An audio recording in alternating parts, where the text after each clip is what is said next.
What is up, video games? This is JeromeASF, and today I have for you guys some Battle Panic gameplay. If you're wondering what this is part of my mission, basically, to bring Flash player games over to video games, and I already did it by bringing you guys Bloons Tower Defense. Now I decided to play my second favorite Flash player game, which is Battle Panic. It is an awesome RTS type game where basically the goal is to try and gather as much resources as possible, build up your troops, create buildings in your base, upgrade the main base as much as possible to withstand the attacks, and try and do the objectives that the game gives you while getting through all the waves. So basically, and for the most part, the main objective that you're going to be seeing is just kill all the enemies and that's it. But I decided that wouldn't be too much fun to watch, so I decided I'd pick out one of the harder missions on this game. It's level 5 of them. It's not really the first one. I didn't want to start at the beginning, but it's not going to be like game breaking if I show you guys, or like spoiler, so don't worry about that. But basically, I chose this mission because it's a little bit different. Unlike other missions where there's a lot of resources on the map, this one limits itself to only one gold mine, which I'll explain what that is later,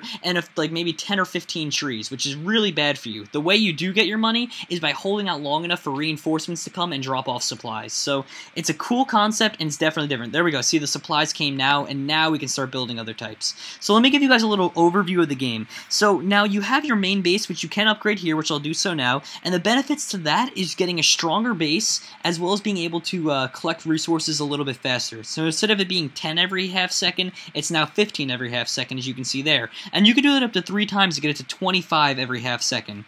Now the other cool feature is you have to build yourself a barracks, you can build yourself an archery range, and you can also build yourself a stable. They all build their respective units, such as footmen, archers, and horsemen. Now the horsemen are the most expensive. The footmen are the best to build at the beginning of the game just because they cost 0 wood, and the archers don't cost that much wood, but they're exactly not that good. They're kind of the weakest unit, I guess you could say, but they definitely are worth the money you spend because they aren't really that expensive at all.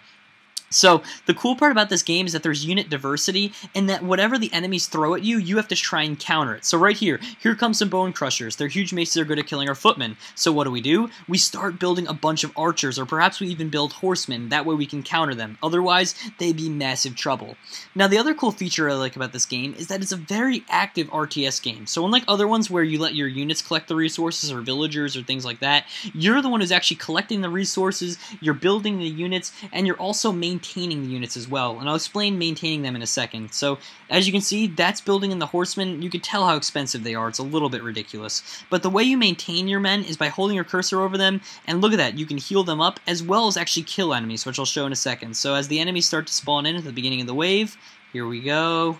Where are they? There we go, right up there. You hold it over them, and you can actually kill units that way as well.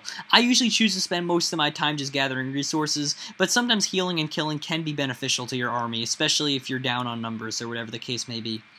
Now, another cool feature about the game is that after you're done, you'll get a certain amount of upgrade stars based on how well you did, how active you were, your kill-death ratio, how much you upgraded your main base, did you build like all types of units, things like that, and it kind of just factors it all into a star score out of 3. And what you can do with those stars is spend them on upgrade points, and I actually am using a couple of them now. So one of the things that I am doing, just to give you guys a hint, is that I have my horsemen have a 45% resistance to shield orcs.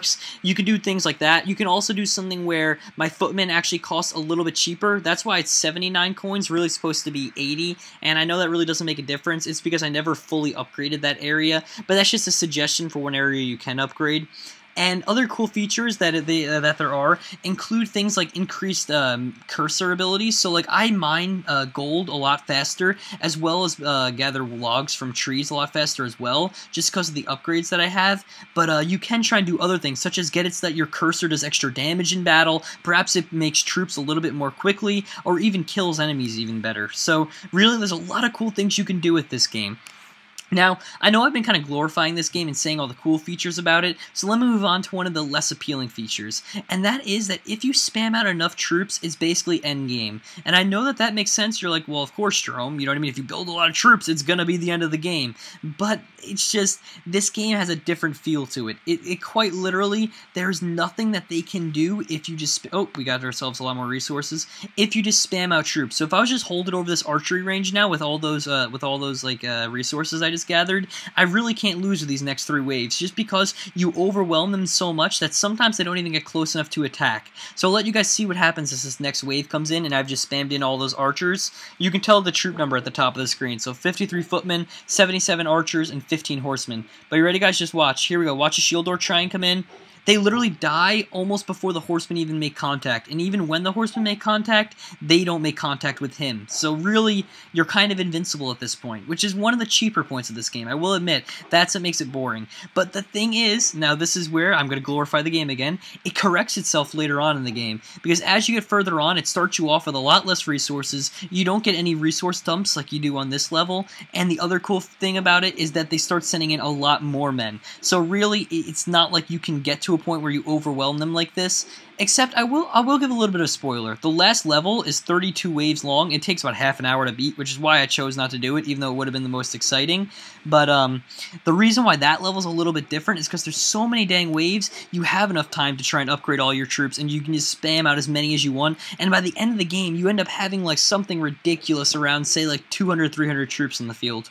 Well, anyway, guys, as you can tell, that's the 3 stars I was telling you guys about, which you could spend on upgrade points, everything like that. I hope you guys enjoyed and learned something new about Battle Panic, and maybe it makes you want to go try it out. That's the overall goal. Basically, my goal on video games, once again, is to show you guys that games are games, and that you can start playing games to have a good time, just like Flash Player games or things like that. So if you enjoyed this and you want to see more of my content, I'd highly suggest checking out my channel, JeromeASF. It'll be in the description, and as always, stay tuned and check for me every week. I'll be here every single week with a new type of Flash Player game, showing you guys how to play it, the cooler features, some of the things that the game could improve upon, and just trying to show you guys how to have a generally more fun time while playing video games. So good night, everyone.